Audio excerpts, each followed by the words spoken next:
Ele que nos amou primeiro. Amém, querido? Glória a Deus. Vamos receber agora o pastor Samuel, que vai trazer a palavra. Vamos orar pela vida dele. Amém.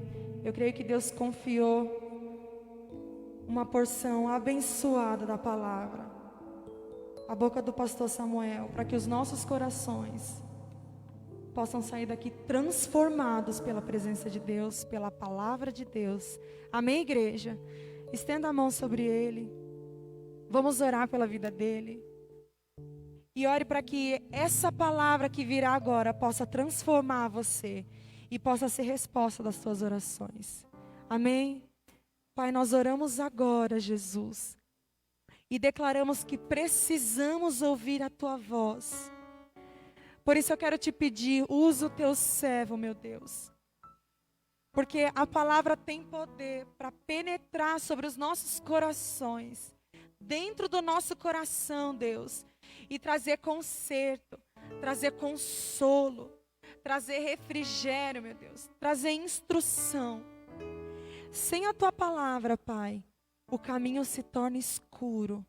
Por isso nós precisamos que essa palavra seja ministrada, Deus, da forma que possa entrar em nossos corações e transformar a nossa vida.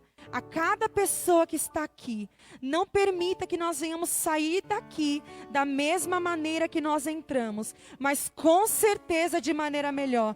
Portanto, Senhor, que a boca do teu servo seja a tua boca, que a mente do teu servo seja a tua mente, para que nós venhamos ouvir do Senhor aquilo que o Senhor quer dizer a nós nessa tarde. Em nome de Jesus, que assim seja. Amém. Glória a Deus. Glória a Deus. Você pode se assentar aplaudindo forte o nome do Senhor. Glorifique e exalte o nome dEle. Aleluias. Santo é o teu nome, Jesus. Boa tarde, igreja. Graça e paz. Amém? Estão todos bem? Glória a Deus. Como é bom estarmos na casa do Senhor, amém? Amém? Ô, glória, pensei que vocês tinham ido embora. Vai abrindo a sua Bíblia lá em 2 Samuel, capítulo de número 11. Enquanto você vai abrindo, dá uma olhadinha para esse irmão que está aí do seu lado, para o irmão que está atrás. De longe mesmo assim, saúda ele e fala, graça e paz, irmão. Amém? Embora nós não possamos nos cumprimentar fisicamente, nos abraçar, mas nós não deixemos os bons costumes, amém? De dar um sorriso. Sorri para o irmão que está do seu lado. Pode sorrir, queridos. Ainda que ele não esteja vendo, ele sabe que você está sorrindo para ele, amém? E isso é muito importante. Nós precisamos contagiar o mundo com sorrisos, com abraços, ainda que distantes. Amém? Glória a Deus. Amém. Bom, lá em 2 Samuel, capítulo de número 11, o título aqui na minha Bíblia diz, Davi comete adultério. E nós vamos ler do verso de número 18 em diante. Desde já quero agradecer a Marina, o esposo Tiago. Deus abençoe pelo convite. Sou muito grato, é um prazer estar aqui e servir-os da mesa do Senhor, amém? 2 Samuel 11, verso de número 18, com reverência à palavra do Senhor, o texto diz assim. Vocês estão me ouvindo bem? Ok? Amém. Joabe enviou a Davi um relatório completo da batalha, dando a seguinte instrução ao mensageiro. Ao acabar de apresentar ao rei este relatório, pode ser que o rei fique muito indignado e lhe pergunte, por que vocês se aproximaram tanto da cidade para combater? Não sabiam que eles atirariam flechas da muralha? Em Tebes, quem matou Abimeleque, filho de Jerubessete, não foi uma mulher da muralha, atirou-lhe uma pedra de moinho e ele morreu? Por que vocês se aproximaram tanto da muralha? Se ele perguntar isso, diga-lhe, e morreu também o teu servo Urias, o hitita.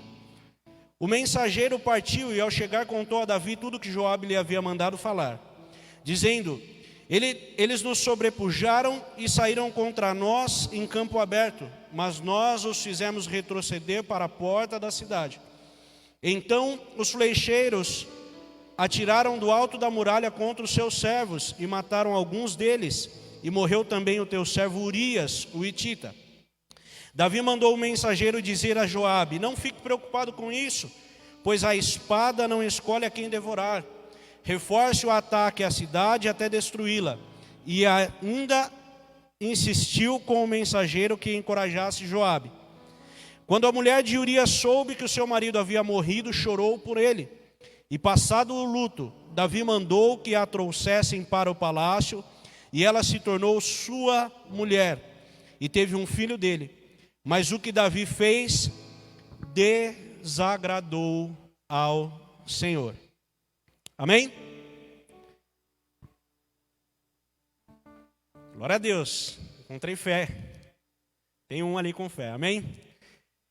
Essa passagem é uma passagem conhecida de muitos.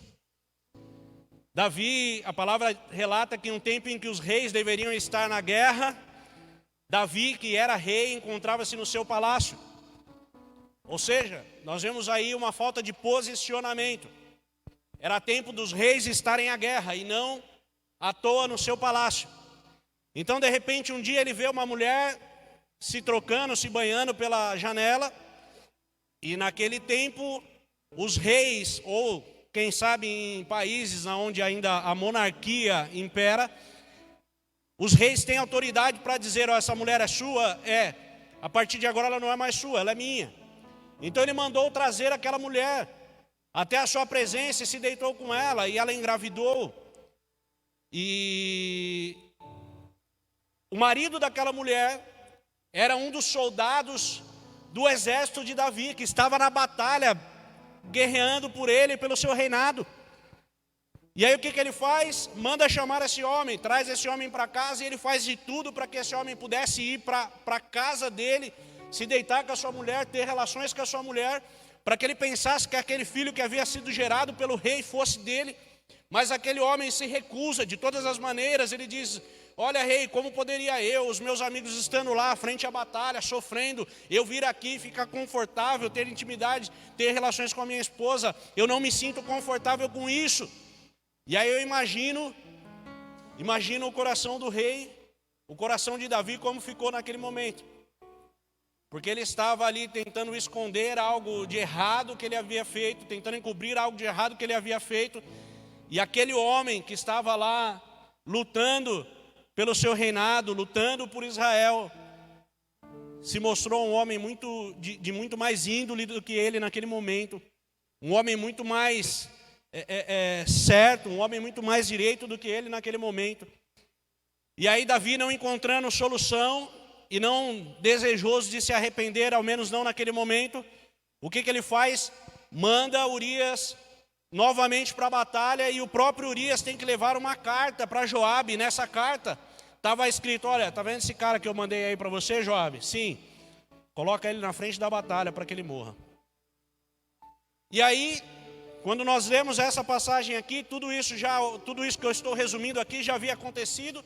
E Joabe estava mandando um mensageiro de volta a Davi para dizer: olha, nós nos aproximamos e aconteceu assim e tal. E olha, mensageiro, você vai dizer se o rei por acaso ficar bravo, porque a gente se aproximou demais, se a gente não usou de estratégia, se a gente não... A experiência que nós já havíamos tido no passado não havia sido suficiente para saber que até tal lugar não deveríamos avançar, porque seríamos vítimas de flechas ou de pedras e etc. E quando ele te perguntar, se ele te perguntar, diz: também morreu Urias, o teu servo. E na realidade, toda aquela mensagem era uma enrolação, porque Joabe não queria enviar mensagem alguma senão a de que Urias havia morrido. E essa era a única mensagem que Davi queria receber.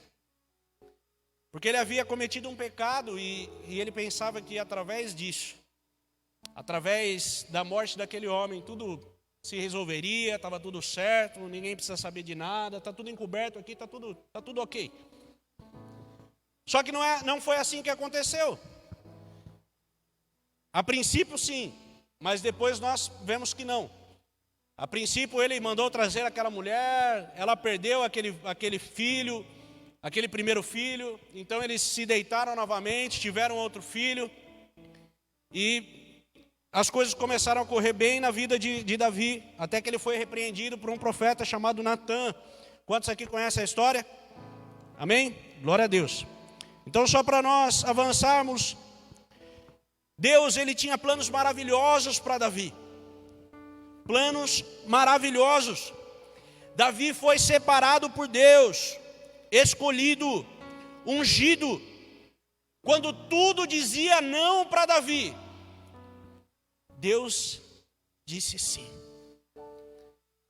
Talvez você não saiba, mas Deus chegou para o profeta Samuel e disse: até quando você vai ficar aí passando a mão na cabeça do Saul? Eu já rejeitei ele. Vá na casa de Jessé e unja um rei lá no lugar do Saul. E aí o Samuel vai lá, chega na casa de Jessé. Jessé começa a apresentar os seus filhos e chega o primeiro, aquele forte guerreiro, todo rasgado, todo musculoso, todo bombado. E Samuel olha para ele assim, fala: com certeza é esse.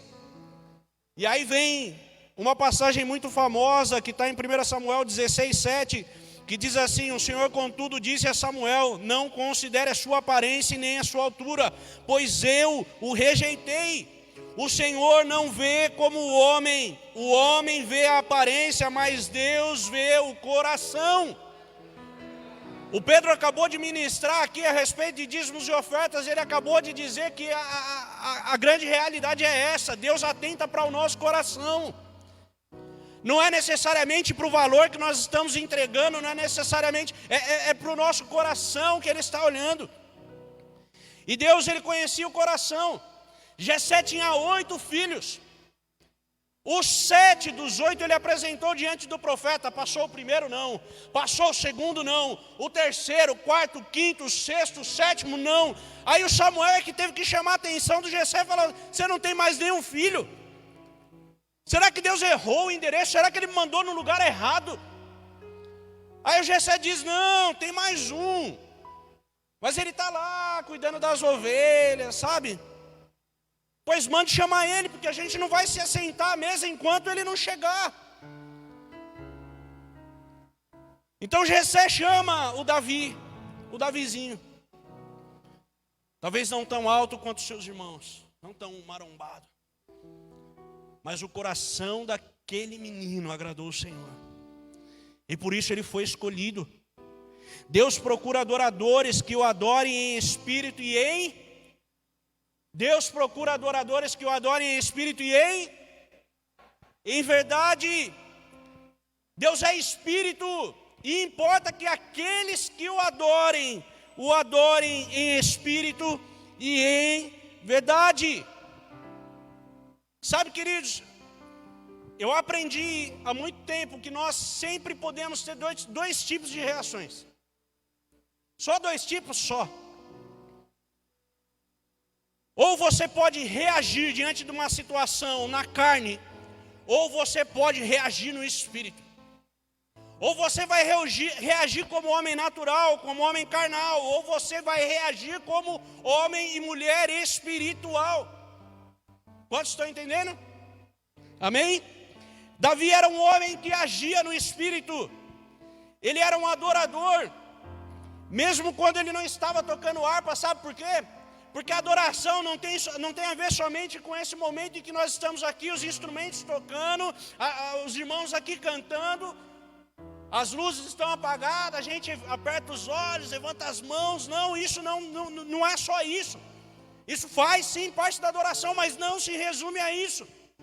O momento no qual as luzes se acenderam, Pedro veio aqui à frente e convidou a igreja a continuar adorando através dos seus dízimos e ofertas. Também é momento de adoração e culto ao Senhor.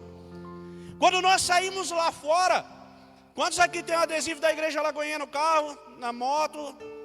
Amém? Ninguém? Ô, gente, passa lá na lojinha lá e compra o adesivo, pelo amor de Deus. Tem ainda, irmã? Olha lá, o Osmar falou que tem. Passa lá e pega. Mas para pensar, se você está com o adesivo da igreja Lagoinha lá no carro, e aí de repente você discute com uma pessoa no trânsito, meu Deus, começa a reagir na carne. Aí as pessoas vão olhar, olha lá, ele tem um adesivo da Lagoinha, tá ok. Mas olha lá a situação dele, brigando no trânsito, discutindo, o que é isso? Né? Então nós temos essas duas situações, na qual nós podemos reagir no espírito ou reagir na carne. E eu perdi o fio da meada aqui, né? Então nós temos a condição de continuar adorando ao Senhor quando estamos lá fora também. Quando as pessoas nos fecham no trânsito, quando alguém quer brigar conosco e a gente não quer, e a pessoa nos dá um tapa numa face e a gente dá o outro lado da face. Quando alguém toma a tua túnica e você dá também para ele a sua capa. Quando alguém te convida para caminhar uma milha e você vai com ele duas. Nós podemos continuar reagindo no Espírito quando estamos lá fora, e isso significa que estamos adorando ao Senhor. Sabe por quê, queridos? O Senhor, o Espírito Santo, o Paráclito, o nosso ajudador, Ele está conosco. Esses dias eu ouvi uma versão que diz encorajador, acho que foi da Emily, da Bíblia da Emily, que ela leu lá e estava se referindo ao Espírito Santo como encorajador, e eu gostei muito disso. Ele está conosco 24 horas por dia. 24 horas por dia. Ou seja, tudo que nós fazemos está diante de Deus, está diante do Espírito Santo. Ou seja, se aquilo que nós fazemos está agradando ao Senhor, significa que nós estamos cultuando e adorando a Ele 24 horas por dia. Ou se em algum momento nós passamos a fazer como Davi aqui, aquilo que ele fez desagradou ao Senhor, então nós estamos tendo uma atitude de rebeldia contra Ele. Quantos estão entendendo? Amém? E Deus estava procurando aqueles que o adoram em espírito e em verdade, e de repente Ele diz a respeito de Davi: achei meu servo Davi, e com o santo óleo o ungi. Isso está lá em Salmo 89, 20, o próprio Deus dizendo a respeito de Davi. Enquanto ele procurava no meio de tantas pessoas, ele encontrou ali, cuidando das ovelhas do seu pai. O ungiu, o separou, por quê? Porque encontrou ali um coração que o agradava. Mas isso não significa que Davi foi um homem perfeito, não. Ele cometeu muitos erros. Ele teve algumas falhas durante a sua caminhada, as escolhas dele fez com que ele se perdesse. Em muitos momentos, Davi decidiu reagir na carne. Abra lá em Gênesis, capítulo de número 3.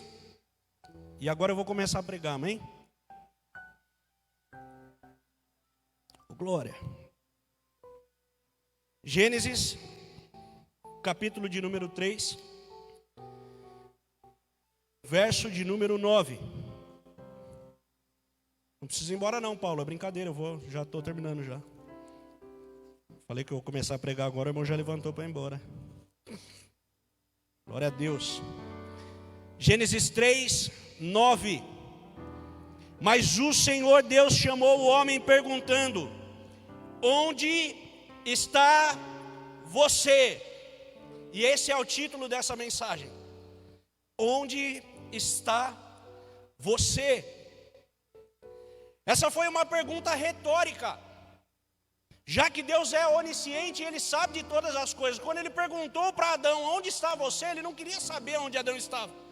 Ele queria que Adão percebesse o lugar onde ele se encontrava, saísse de lá e dissesse: Deus, eu estou aqui, com as minhas mazelas, com os meus pecados, com os meus erros, eu estou aqui diante do Senhor.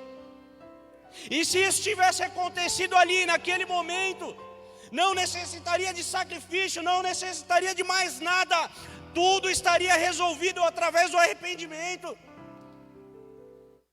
Mas Davi, ele teve vergonha.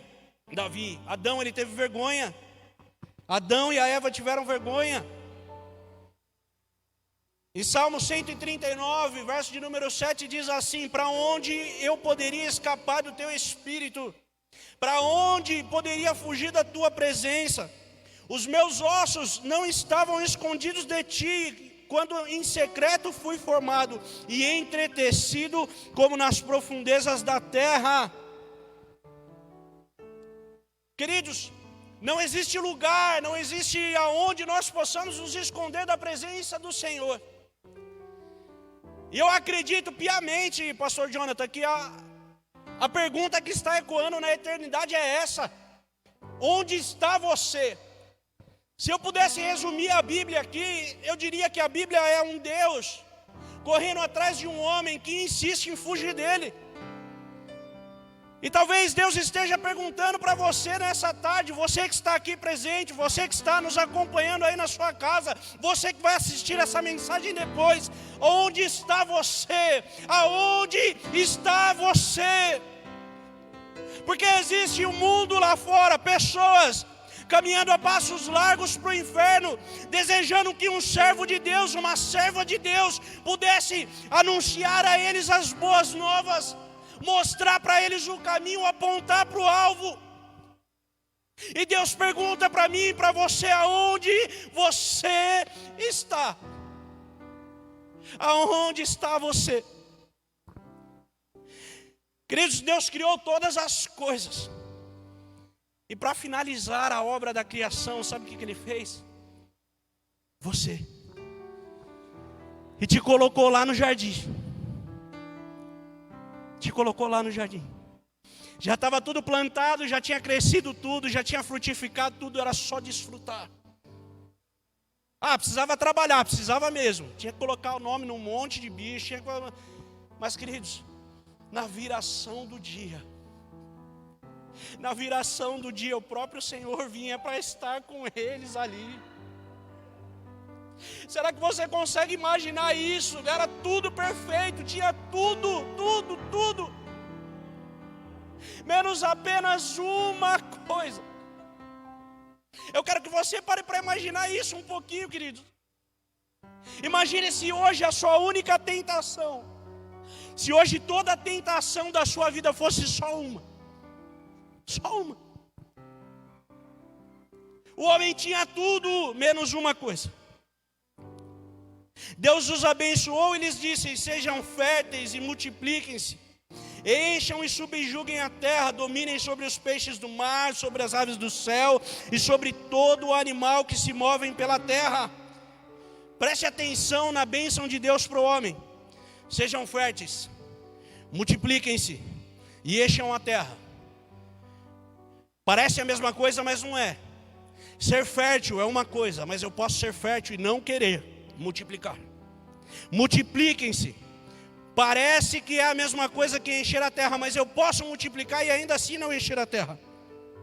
Encham a terra, ou seja, ser fértil é uma coisa, multiplicar-se é outra, encher a terra é outra. Subjuguem, ou seja, dominem a terra. Dominem os peixes do mar, as aves do céu e sobre todos os animais que se movem pela terra. Mas ao homem não foi dado domínio sobre outro de sua própria espécie. Existe um segredo aí, queridos. Deus deu ao homem o domínio sobre todas as coisas, mas não foi dado domínio sobre outro de sua própria espécie. O que significa que nem a Eva tinha o poder de fazer o Adão comer, e nem Adão tinha o poder de impedi-la. Quantos estão entendendo? Amém? Cada um deveria decidir sobre si mesmo, ou seja, dominar sobre as coisas que Deus ordenou, também significa ter domínio próprio. E domínio próprio, quantos se lembram? É um fruto do, ou seja, quando eu tenho domínio próprio, eu estou reagindo na carne?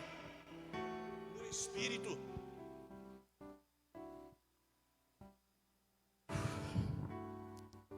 Quando eu decido não comer do fruto da árvore que Deus proibiu e me deu o domínio sobre, eu também exerço o domínio a meu favor. Quando eu decido não pegar o fruto da árvore e comê-lo, eu estou dizendo ao fruto e a mim mesmo quem é que domina. Quantos estão entendendo? Pois o homem é escravo daquilo que o domina. Está em 2 Pedro 2,19, a parte B do versículo. Ou seja, há anos atrás eu fui viciado, fui dependente químico, fui alcoólatra e fumava cigarro. Você consegue imaginar a um homem a quem foi dado domínio sobre todas as coisas, ele ser dominado por uma bituca de cigarro?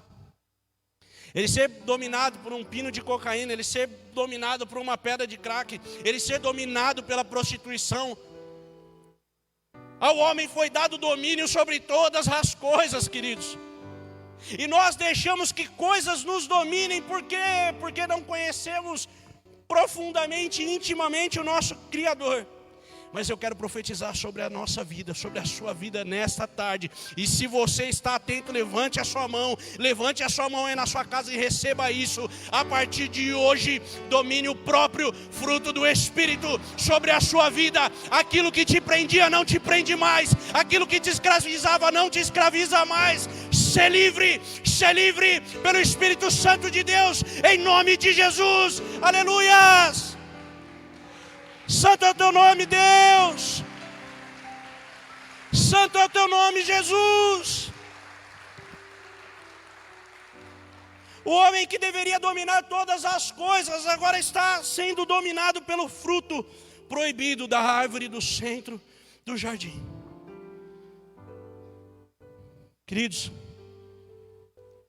eu quero que você imagine o mundo inteiro à disposição do homem, menos uma coisa.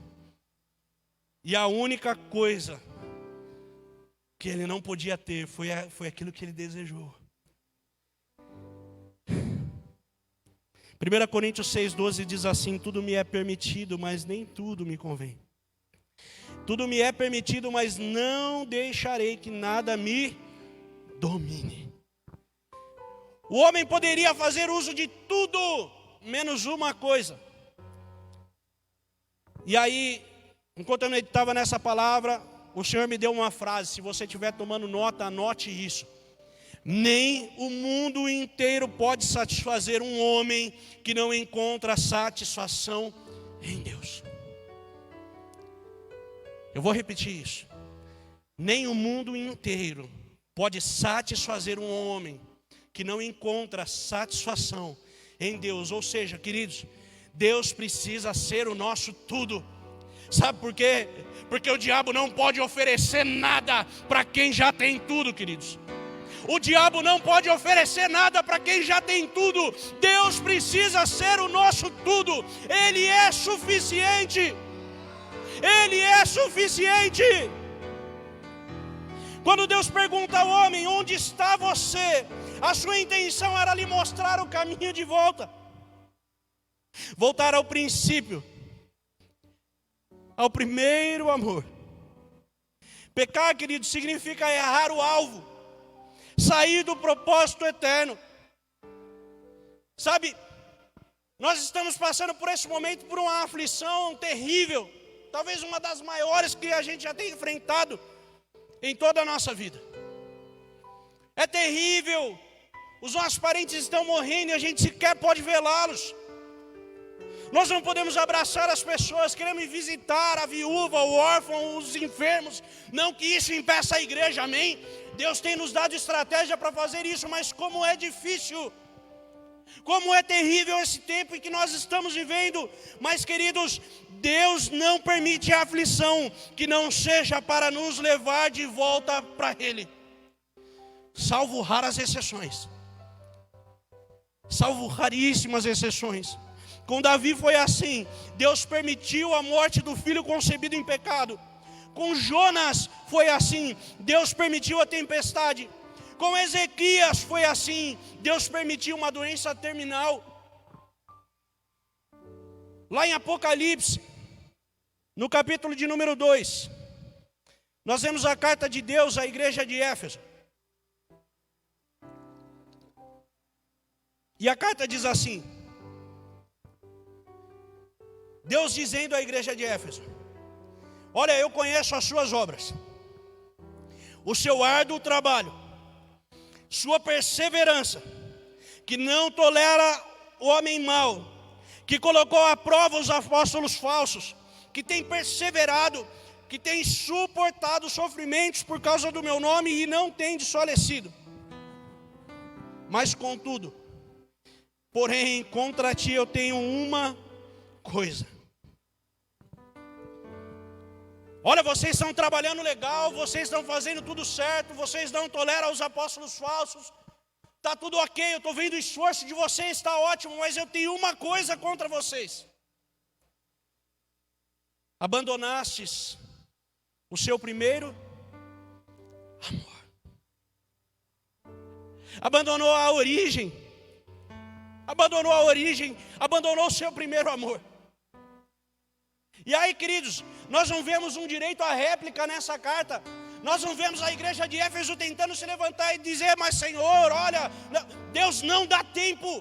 Deus não dá tempo para que eles se desculpassem, não. Ele já dá na sequência. Ele diz: olha, lembra-te de onde caiu, arrependa-se e pratica as obras que praticava no início. Ou seja, querido, eu não estou preocupado qual foi o motivo pelo qual você caiu. Eu só quero que você se lembre agora. Se lembre de onde foi que você deixou as primeiras obras, de onde foi que você caiu. Levanta, meu amigo, levanta, minha amiga. Vamos, o reino de Deus precisa de você. Levanta-te e vamos.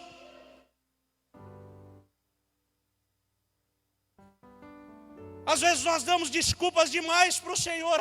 Eu não vou para a igreja por causa disso, eu não gosto do fulano. Eu não vou para a igreja porque o pastor estava aqui ontem, ele falou sobre isso um monte de vezes, porque a igreja é preta. Eu não vou para a igreja porque eu não tenho uma roupa legal. É tantas desculpas, são tantas coisas. Mas Deus está dizendo para nós: olha, eu nem quero ouvir as suas desculpas. Quantos aqui lembram do filho que voltou para casa? O filho que foi embora, ele voltou para casa, ele tinha um plano. O plano era dizer: pai, faça-me como de um dos seus escravos. Por quê? Porque ele sabia que na casa do pai até os escravos tinham fartura de pão e ele estava faminto. Só que quando ele chegou, ele foi dizer: olha, pai, pequei contra os céus e contra ti, faça-me como um de seus. O pai diz: chega, acabou, não fala mais nada. Traz correndo aqui para ele uma aliança. Traz correndo aqui uma sandália, traz correndo uma roupa nova, uma veste limpa, porque o meu filho estava morto e reviveu, estava perdido e foi achado. Ele não está preocupado com as nossas desculpas, ele só está preocupado que a gente entenda onde foi que erramos, e ele quer nos levar de volta. Ele quer nos levar de volta. Através do seu filho Jesus, ele inaugurou um vivo e novo caminho. Através do seu filho Jesus, que teve o seu sangue vertido na cruz, o seu corpo foi moído pelas nossas transgressões. Ali o véu do templo se rasgou de cima a baixo e o caminho foi aberto. Ele quer nos levar de volta. Lembra-te de onde caiu e arrependa-se e pratica as obras que praticava no início. Queridos, eu já estou encerrando o louvor. Se puder, já vem subindo aqui. Haviam 2 árvores no centro do jardim: a da vida e a do conhecimento do bem e do mal. A árvore do conhecimento do bem e do mal era proibida. A árvore da vida não era necessária, porque nós já tínhamos vida eterna com Cristo. Nós já tínhamos vida eterna com o Pai. Ele vinha ter com o homem todos os dias. Estava ali, mas não precisava comer. E aí o que houve? O que aconteceu depois que Deus, ele faz ali o primeiro sacrifício, derrama o sangue na terra, pega a pele do animal, vai lá na sua máquina de costurar, faz uma roupa. Eu acredito que Deus tinha uma máquina de costurar, amém? Se você não acredita, eu não tenho nada com isso. Mas ele foi lá e fez uma roupa, vestiu Adão e a Eva. Tirou aquela folha de figos, falou: isso aí não serve para nada, meus filhos. Cobriu eles, para que eles não tivessem frio e para que eles não sentissem a vergonha da sua nudez. Porém, e esses dias o meu amigo pastor Jonathan falou algo muito interessante que eu particularmente nunca havia escutado. O maior ato da misericórdia de Deus foi colocar o homem para fora do jardim após pecar. Porque ali estava a árvore da vida. E se eles naquela condição de pecado comessem da árvore da vida, eles morreriam eternamente. ou viveriam eternamente no pecado. Quantos estão entendendo? Para que isso não acontecesse, o Senhor os vestiu, os cobriu e os colocou para fora com uma promessa. E os colocou para fora com uma promessa. E ele cercou o jardim e colocou no lado oriente uma espada flamejante ali, guardando e cuidando. E aí eu lhe pergunto, por que foi que Deus guardou o jardim?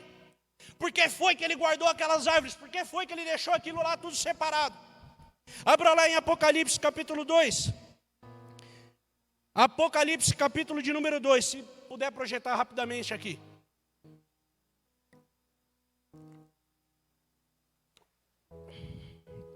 Apocalipse capítulo 2, verso de número 7. Aquele que tem ouvidos, ouça o que o Espírito diz às igrejas. Ao vencedor, darei o direito de comer da árvore darei o direito de comer da árvore da vida, que está no paraíso de Deus. Ao vencedor, darei o direito de comer da árvore da vida, que está no paraíso de Deus. Eu fui pesquisar essa palavra paraíso, e ela vem de paradeisos, que significa um grande cercado ou reserva. Aonde estava a árvore da vida? No jardim. O que Deus fez com o jardim? Cercou e o reservou.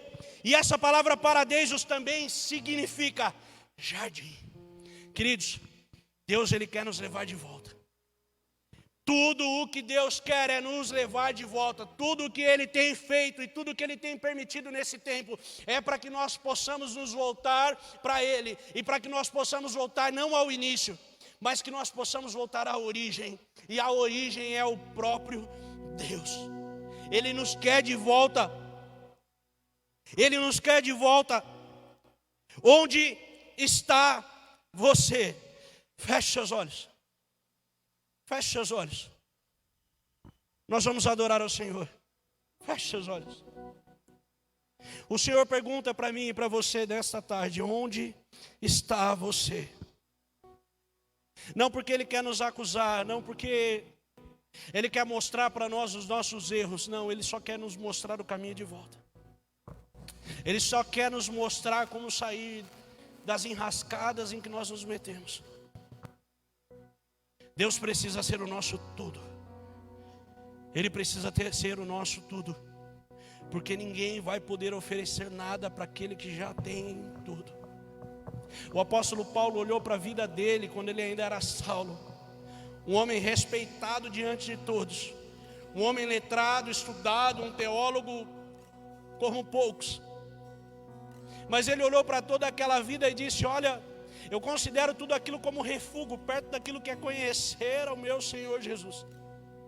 Ele foi o homem que mais escreveu no Novo Testamento. Alguns acreditam que 50%, eu acredito que 60% tenha sido escrito pelo apóstolo Paulo. E no finalzinho da sua lida, no finalzinho da sua caminhada, já quando ele sabia que estava perto de morrer, ele disse: eu desejo conhecê-lo. Eu desejo conhecê-lo, eu desejo conhecê-lo. E eu quero dizer para você nesta tarde: Ele está disponível. Ele está disponível. A linha do céu nunca está ocupada, a conexão com o céu nunca é interrompida. Ele está disponível. Tudo o que Ele quer é que você o busque, que você o adore em espírito e em verdade, porque Ele continua procurando, Ele continua buscando. Se coloque de pé no seu lugar. Vamos adorar ao Senhor. Vamos adorar ao Senhor. Santo é o teu nome, Jesus. Santo é o teu nome, Jesus. Que saudade de ouvir tua voz ao entardecer.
Eu gostaria de falar com você nesta tarde, que entendeu que Jesus te ama tanto, Ele te ama tanto, que Ele entregou a sua própria vida numa cruz.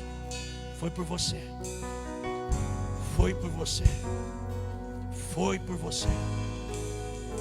E se Ele entregou a vida dele por você, o que de melhor você pode fazer por Ele é entregar a sua vida para Ele.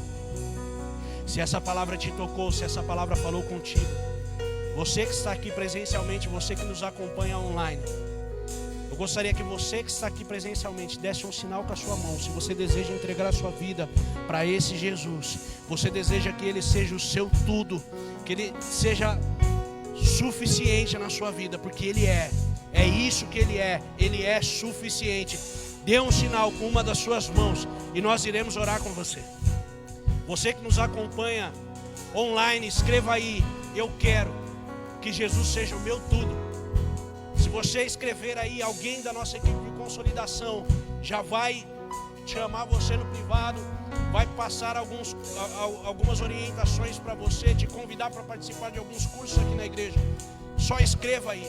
Se essa mensagem tocou você, em qualquer momento, seja agora online ou seja depois, se essa mensagem tocou você, entre em contato conosco através das redes sociais, para que nós possamos orar junto com você, te discipular, te orientar, te ajudar a caminhar nesse novo caminho que você decidiu.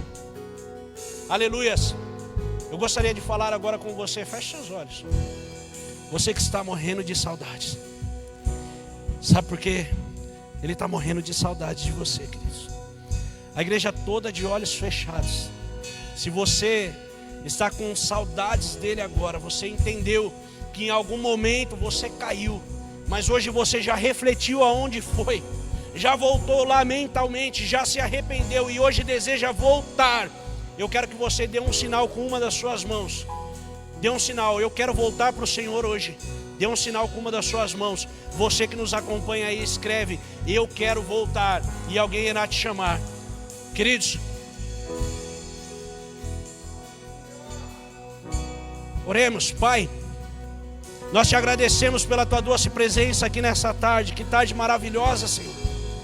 Te pedimos, ó Deus, que o Senhor confirme esses que sinalizaram, talvez com vergonha de levantar as suas mãos, mas que está dizendo essa oração, que entrega as vidas deles a Ti, Senhor, pedindo perdão dos seus pecados. Que o Senhor possa escrever o nome deles no livro da vida, Senhor, e dar para eles juntamente a vida eterna com Cristo. Assim também oro por aqueles que nos acompanham pela internet, ó Pai, que em nome de Jesus a confissão deles, a oração deles seja recebida nos céus. Que em nome de Jesus o Senhor os direcione a cada dia, e que nós, Senhor, não venhamos fugir jamais da Tua presença. Não venhamos tentar, Senhor, na nossa ignorância, se esconder de Ti, porque sabemos que isso é impossível. Mas te pedimos, ó Deus, que o Senhor continue conduzindo os nossos passos, continue corrigindo-nos quando erramos, porque sabemos que o Pai corrige o Filho que ama. Ah, Senhor, como é bom Te servir, como é bom estarmos na Tua presença, ó Pai.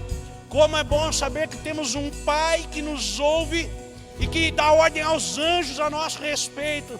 Senhor, obrigado por tanto amor. Nós não merecemos, mas o Senhor nos ama mesmo assim.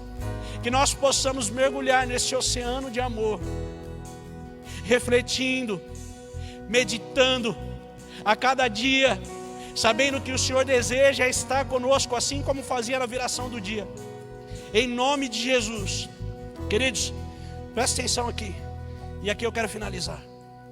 Quando o homem foi colocado para fora do jardim, ele perdeu o ambiente onde ele se relacionava com Deus.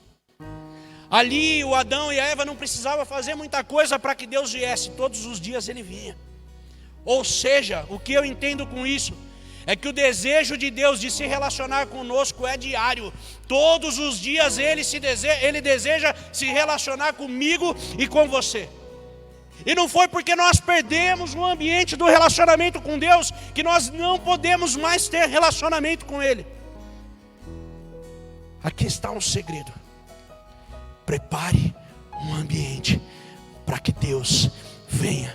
Prepare um ambiente para Ele. Eu não sei se é no seu quarto. Alguns separam, às vezes, no seu horário de almoço, lá no trabalho, às vezes até no banheiro do trabalho. Reserve tempo para falar com Ele. Reserve tempo para se relacionar com Ele. Porque eu te garanto, se você marcar um horário com Ele, Ele virá e se manifestará e te contará coisas que olho nenhum viu, ouvido nenhum ouviu e nem subiu ao coração. Buscai ao Senhor enquanto se pode achar. Deus abençoe a todos. Aplauda o nome do Senhor. Exalte a Ele.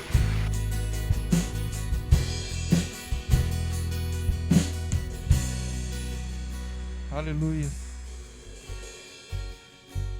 Aleluia. Você pode dar um brado de glória a Deus aí em nome de Jesus?